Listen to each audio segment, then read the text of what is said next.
Boa noite, espectador da TV Câmara. Começa agora mais um Câmara Aberta. O dia 1º de dezembro é comemorado em todo o mundo o Dia de Luta contra a AIDS. E a campanha deste ano está enfocada nos jovens gays de 15 a 24 anos das classes C, D e E. A ação busca discutir as questões relacionadas à vulnerabilidade ao HIV/AIDS na população prioritária, sob o ponto de vista do estigma e do preconceito. Além disso, a ideia é estimular a reflexão sobre a falsa impressão de que a AIDS afeta apenas o outro, distante da percepção de que todos estamos vulneráveis.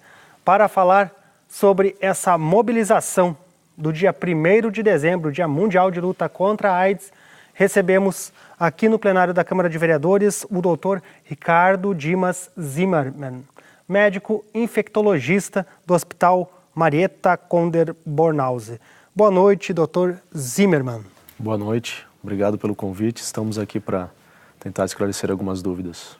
É isso, a gente que agradece a participação para trazer algumas explicações ao nosso espectador sobre todas essas ações voltadas à luta contra a AIDS. É um dia de conscientização e mobilização mundial, mas que tem tudo a ver com Itajaí, pelas estatísticas das últimas décadas até, em que Itajaí sempre esteve no cenário nacional com muitas pessoas infectadas pelo vírus.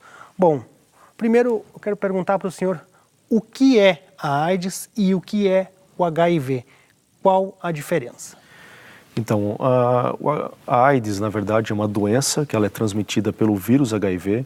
Então, quando nós dizemos que a pessoa está infectada pelo vírus, então significa que ela adquiriu, através principalmente de uma relação sexual, que é a principal forma de aquisição da doença, ou por outras, pode ser por uma passagem de mãe para o filho durante o canal do parto, né, ou a amamentação, que seria a transmissão vertical, que nós chamamos.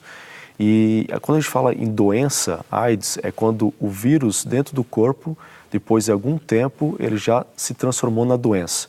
Então a pessoa começa a ter sintomas. Então começa a ficar doente, internações. Então nós dizemos que essa pessoa está com a doença AIDS. Certo. A campanha deste ano de luta contra a AIDS, ela está enfocada nesse grupo de jovens de 15 a 24 anos, jovens gays, classe C, D e E. O que está acontecendo, doutor? Por que o vírus, a doença, se proliferou tanto entre esses jovens? Então, é importante primeiro a gente analisar que nos últimos anos a taxa de detecção do HIV/AIDS ela está num patamar que a gente diz estável, né? Nos últimos anos, olhando todas as populações. Quando a gente analisa a faixa etária de jovens entre 15 até 29 anos, né? Até 29 anos, tem uma tendência a aumento, né, para jovens do sexo masculino. Isso não acontece nessa faixa etária com o sexo feminino. E também, apesar do Ministério da Saúde estar se voltando para essa faixa etária, mas é importante lembrarmos também que está tendo um leve aumento acima de 55 anos, tanto para homens quanto para mulheres. Nessa faixa etária, um pouco mais simples de explicar, a gente acredita que com o avanço tecnológico das medicações, né, então pessoas acima de 55 anos, 60, 65 anos, estão tendo mais relação sexual, uma vida sexual mais ativa, diante das novas medicações para disfunção erétil e qualidade de vida sexual que está tendo nos últimos anos nessa faixa etária. E essa população não tem muito conhecimento, não tem muita utilização do uso do preservativo. Então a gente acredita que o aumento na taxa de detecção dessa idade é por esse motivo. Agora, em relação aos jovens, o que acontece? Essa faixa etária, né, de 15 até 24 anos, eles nasceram numa época em que o HIV/AIDS já é uma doença crônica, né? Então, eles não pegaram o boom da década de 80, que você fazia o diagnóstico e, infelizmente, as pessoas naquela época morriam, porque não existia tratamento adequado, né? Então, após 95, né, em 1996, é quando se iniciou o coquetel, né, que várias medicações que a gente conseguiu estabilizar a doença. A partir de 95, 96, a gente conseguiu aumentar a qualidade de vida e a quantidade de vida para as pessoas que vivem com HIV e AIDS. Então, a partir de então, as pessoas que nasceram nessa década de 90 não pegaram mais aquela época que as pessoas morriam tanto. Não foram impactadas por todo aquela febre que deu, de que essa doença poderia devastar boa parte da humanidade. Da humanidade. E além disso, até as campanhas, que a gente acredita que as campanhas de marketing, até do próprio Ministério da Saúde, até então era evite o HIV, use camisinha, fique longe desse perigo de morte. E desde então, 96 para cá, devido a todo o preconceito relacionado com a doença, as estratégias de marketing foram diferentes. Faça o teste, descubra logo, você pode viver bem com a doença. Então a gente acredita que pode ser que essa faixa etária, principalmente de homens de 15 a 24 anos, devido ao fácil acesso à medicação, fácil acesso aos exames, eles não têm se cuidado, né, como deveria em relação ao uso de preservativo. Isso a gente tem visto também aumento do número de pessoas com outras DSTs como a sífilis, que a gente não estava vendo até então.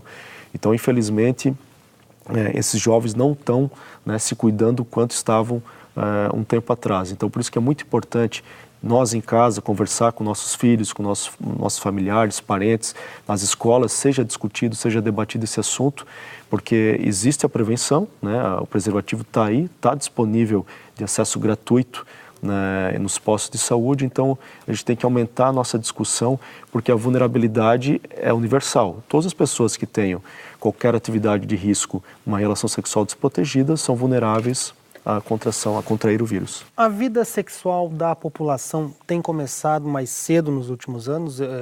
A área médica, o que pensa sobre isso? Os trabalhos mostram que sim, né? Cada vez mais existe os adolescentes estão tendo uma relação sexual mais precocemente, né? Então, por isso que é importante que a gente, desde casa, nas escolas, faculdade, universidade, se discuta muito esse assunto, porque para que a gente consiga, né, diminuir essa taxa de detecção, principalmente nessa faixa etária que o Ministério da Saúde tem lutado contra, para que a gente consiga diminuir os novos casos no Brasil. Então está havendo, na verdade, uma ineficácia na comunicação direta, no alerta direto, na propaganda preventiva para esse público mais novo, público com menos de 16 anos, é isso? O público jovem mesmo. A gente não, essas são as hipóteses que a gente tem, né?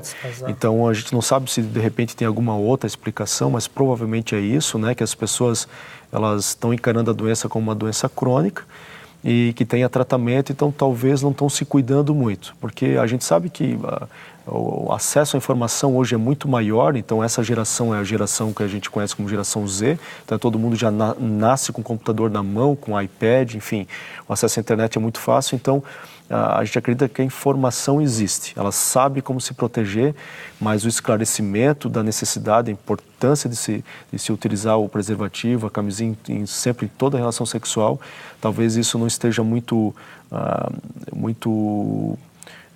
bem visualizado dentro da cabeça das pessoas. Essa fase também da juventude é difícil de processar as consequências, de medir as consequências, até que ponto essas consequências vão fazer a diferença na minha vida lá na frente.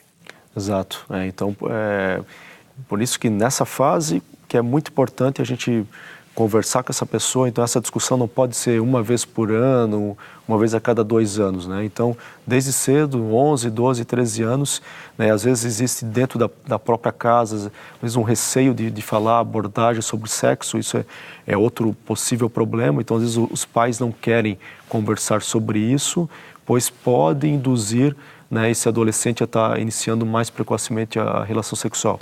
Mas não penso por aí. Eu acredito que a gente, quanto mais informação e que seja passado de uma forma clara, consciente de que isso é importante, né, no momento que se iniciar a atividade, que se faça o uso de uma forma correta, a gente vai estar trazendo mais benefício e mais prevenção para a população.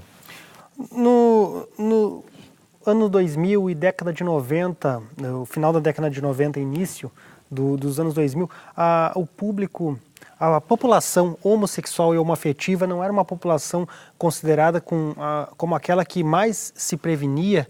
Hoje está diferente isso? Então, é difícil. A gente acredita que muitas vezes, talvez antes, essas populações eram mais debatidas, eram conversados mais como grupo de risco, né? Então, homossexuais, profissionais do sexo, então só essas pessoas que pegavam a doença. Então, talvez existiam mais campanhas, né, priorizando essas populações. E ultimamente, não acredito que foi uma estratégia errada, digamos assim. O Ministério buscou uma forma de tratar, de desmistificar a doença, porque esse é um grande problema hoje até de adesão, né? As pessoas às vezes não tratam por receio, medo de preconceito. Então, o marketing da doença foi proporcionar que é possível sim você viver com a doença, você pode viver muito tempo e bem. Hoje nós temos publicação americana que o americano hoje, sem o vírus, ele tem uma vida, ele vive em torno de 76 anos e o americano que tem o vírus, ele vive em torno de 71 anos. Então, é muito parecido, muito semelhante a quantidade de vida, a expectativa de vida entre esses dois grupos. Então, a gente acredita que realmente possa ser a facilidade de acesso, a possibilidade de você tratar, que as pessoas talvez não estejam tão preocupadas, com tanto medo de pegar a doença, né? Por isso que a gente tem que reforçar cada vez mais o uso de preservativo em todas as populações e, claro, em especial nessa que é jovens entre 15 a 24, 29 anos em especial. Até pelo fato de que, por ser uma doença crônica, não é fácil passar a maior parte da vida com ela, tendo que fazer os cuidados, o tratamento e tudo mais.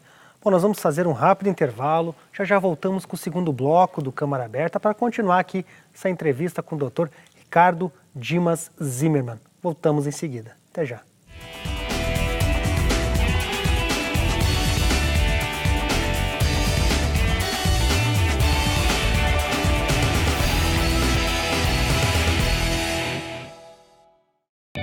A Câmara de Vereadores de Itajaí está se renovando. Muita coisa está sendo feita. Nova dinâmica do regimento interno, implementação de comissões para análises e julgamentos, redução de custos e prestação de contas para dar mais transparência. Os servidores vão realizar cursos técnicos para ter ainda mais qualificação. Este é um trabalho da nova gestão da Câmara de Vereadores de Itajaí, fazendo reformas administrativas para um futuro melhor.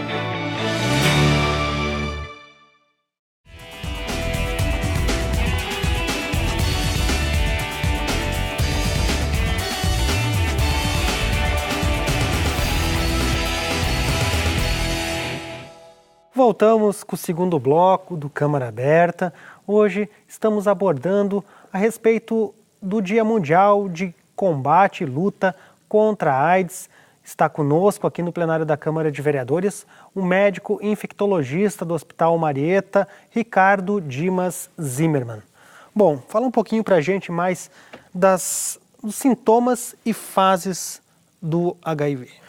Então, a gente pode separar os sintomas, primeiramente, do momento que essa pessoa adquire a doença, né? Então, no momento que ela se infecta, em torno de 15 a 21, 22 dias após a transmissão, que geralmente é por relação sexual, né? Que a gente tem mais de 95% dos casos ocorre por transmissão sexual.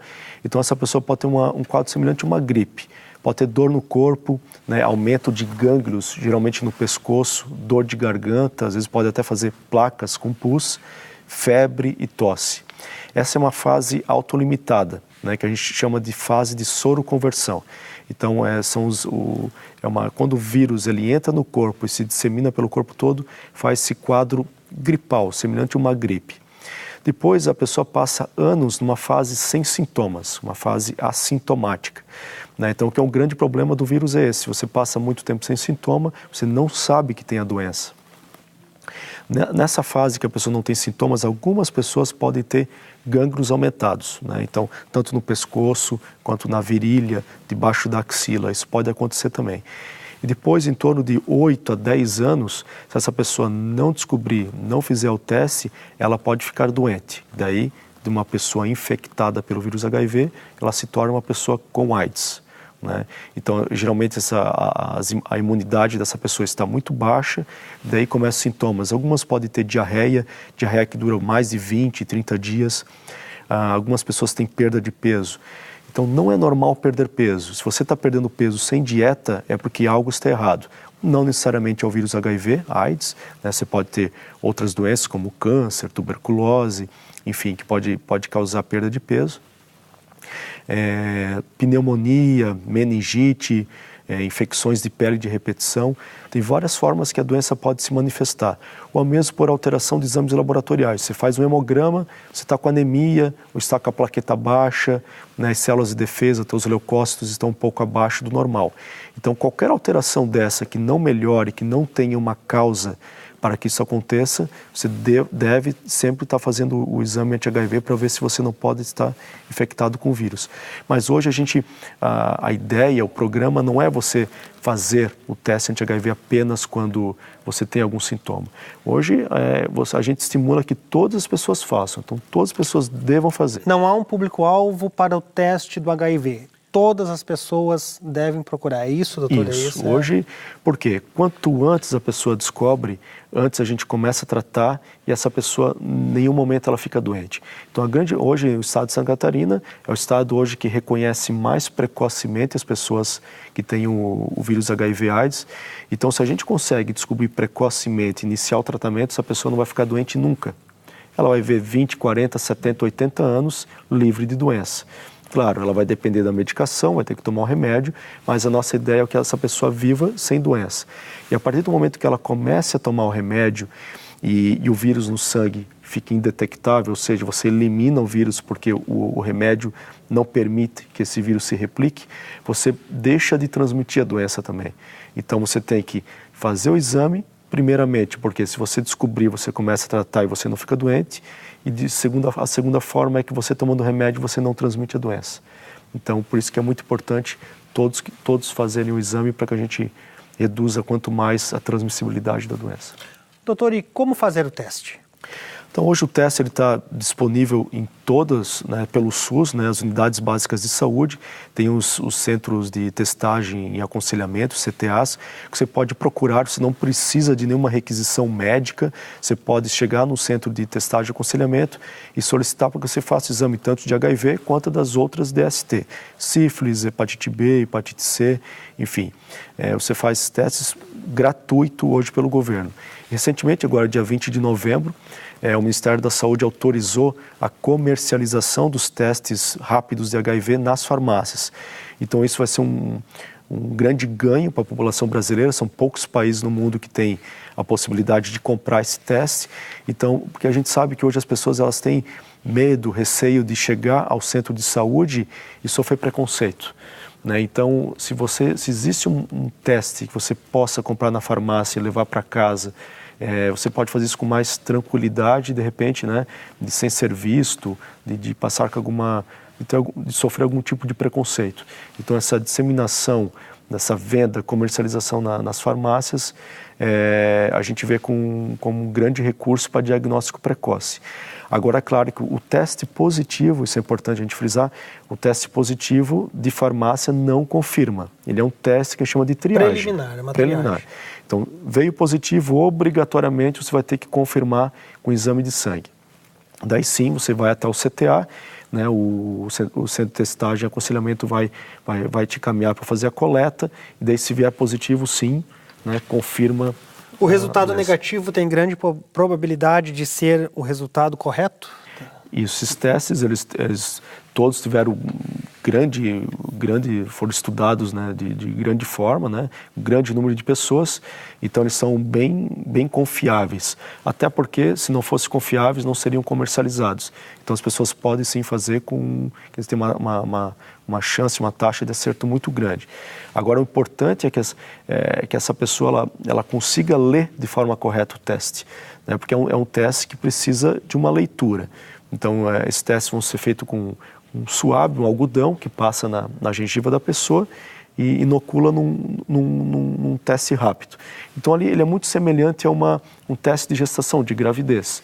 Então, por exemplo, se sair um risco, seria um exame negativo, e se sair 2 riscos no teste, seria o exame positivo, então com uma alta chance dessa pessoa realmente estar infectada pelo vírus. Então, o que precisa é que a pessoa que faça o teste tenha o reconhecimento de diferenciar o que é positivo e negativo. A sua opinião como médico, dos seus colegas médicos e demais setores da área da saúde, como que estão as opiniões a respeito dessa política de disponibilização do teste? Tem divergências?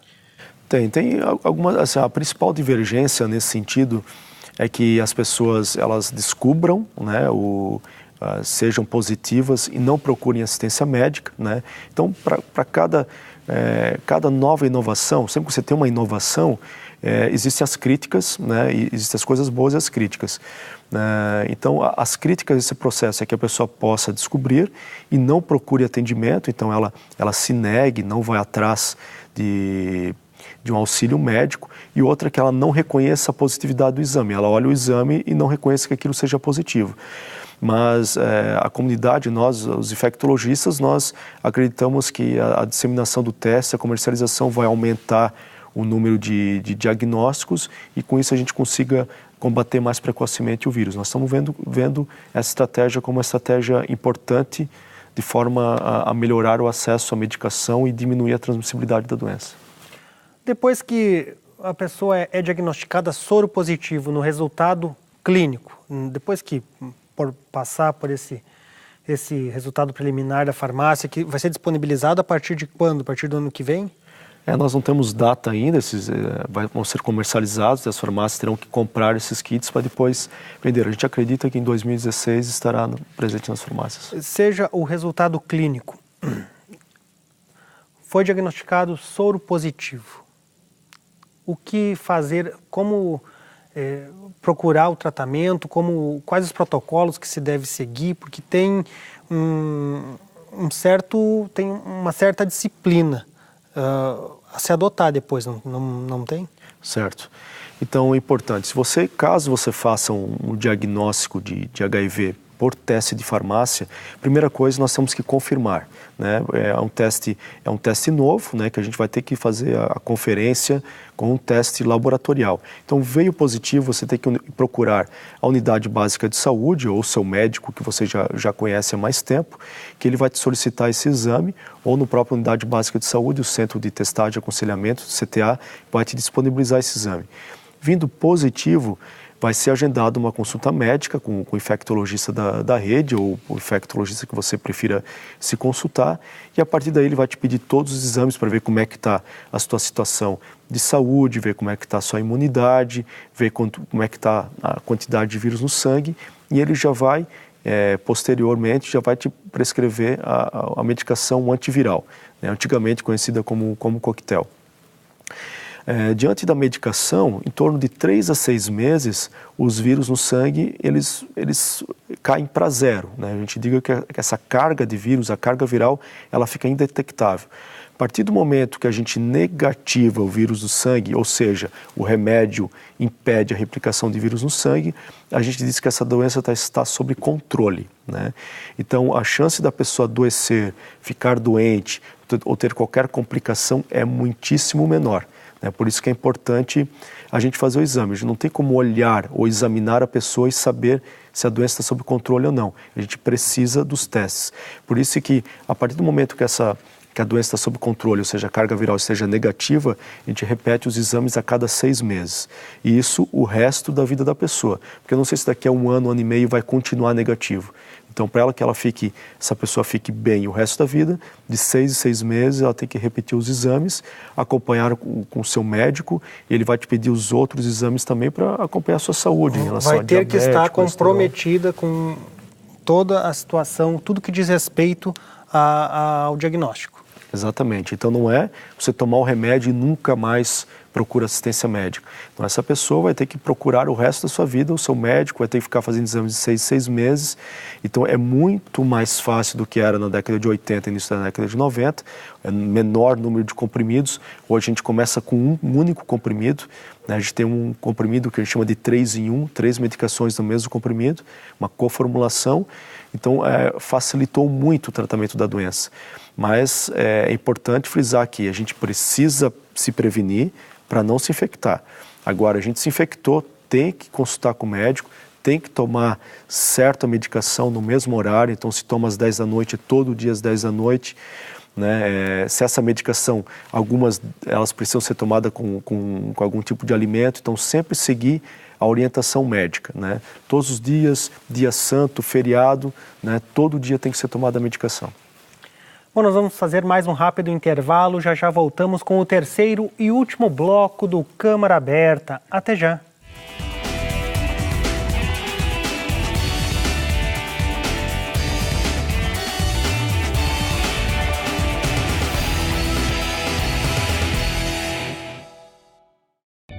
A Câmara de Vereadores de Itajaí está se renovando. Muita coisa está sendo feita. Nova dinâmica do regimento interno, implementação de comissões para análises e julgamentos, redução de custos e prestação de contas para dar mais transparência. Os servidores vão realizar cursos técnicos para ter ainda mais qualificação. Este é um trabalho da nova gestão da Câmara de Vereadores de Itajaí, fazendo reformas administrativas para um futuro melhor.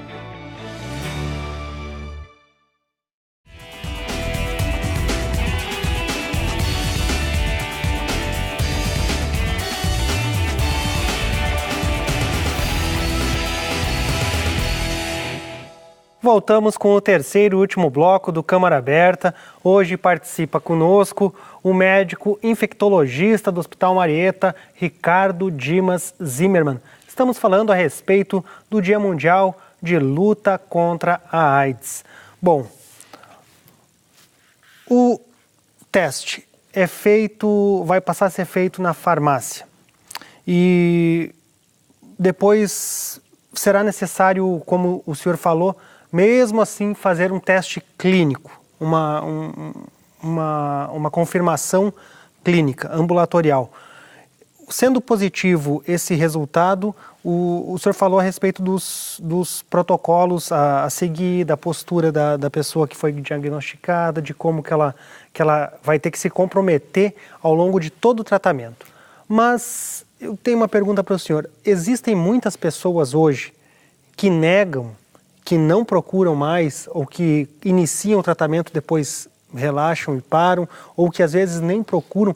E outra pergunta, esse teste não vai fazer com que muitas pessoas possam negar esse tratamento, possam negar a situação de que é soropositivo?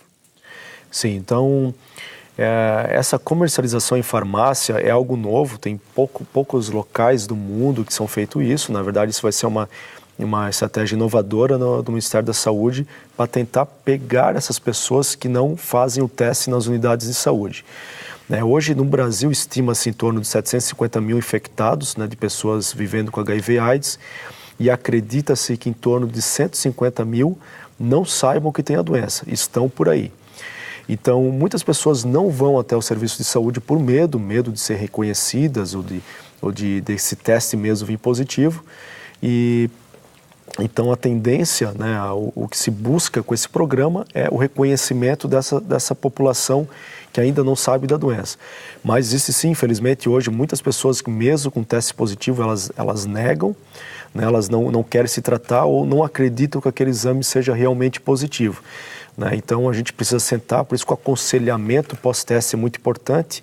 Esse aconselhamento a gente só consegue quando o exame é mostrado para um profissional da área de saúde e conversado com o paciente. Então é importante que, caso essa pessoa descubra, venha um teste positivo realizado em farmácia, que ele procure um serviço de saúde e para que seja repetido e que passe por um aconselhamento. Porque o enfermeiro, o médico, o psicólogo, alguém da área de saúde vai sentar e vai conversar com essa pessoa e vai orientar o que é a doença, como que deve ser tratada. Então, muitas vezes, a pessoa descobre e foge, digamos assim, abandona o serviço de saúde. E depois de anos, 8, 10 anos, essa pessoa acaba internando com uma pneumonia, uma meningite, uma doença muito grave. Então é importante que essa pessoa passe por um aconselhamento para que a gente consiga mantê-la no serviço de saúde, orientando em relação à importância de tomar medicação, que a partir daí sim, ela vai ter uma qualidade de vida tão boa quanto quem não tem, dependente de medicação sim, mas muito diferente do que se ela abandonar o serviço de saúde. Doutor, quanto ao tratamento que nós temos hoje de tradicional, é sempre voltado o coquetel ou o medicamento tradicional que é indicado. Hoje tem o coquetel e um medicamento menor, é isso? Isso hoje, na verdade, quando nós falamos em tratamento para o HIV/AIDS, são no mínimo 3 medicações diferentes. Nós precisamos no mínimo de 3 medicações para que a gente consiga inibir a replicação do vírus no sangue. Inibindo a replicação, a carga viral fica zerada, a gente diz que a doença está sob controle.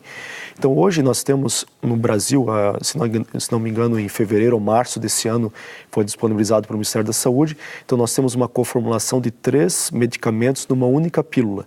Então hoje o paciente, ele descobrindo a doença, ela vai tomar apenas um comprimido antes de dormir. Então é muito mais fácil do que os 10, 15 comprimidos que a gente tinha que tomar na década de 90. Então facilitou muito, né?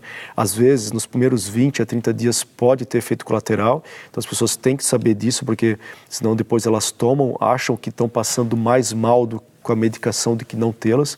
Então elas têm que saber que no início pode ter, muitas vezes, efeito gastrointestinal, como náusea, um pouco de dor abdominal, um pouco de diarreia, tontura, pesadelo, são coisas que podem acontecer, mas a gente tem que orientar que isso é provisório, isso acontece uns 20 dias e depois o corpo acaba se acostumando e a pessoa vive o resto dos dias, o resto da vida sem efeito colateral. Caso ela tenha um efeito colateral um pouco pior, que ela não consiga lidar com aquilo no dia a dia, a gente migra, né? Hoje, se não der para fazer o esquema com uma medicação, um comprimido, a gente passa para outro com 3, 4, mas existem muitas opções terapêuticas hoje, senão o importante é orientar essa pessoa para que ela sempre, na dúvida, procure o serviço de saúde para tirar suas dúvidas com um profissional capacitado.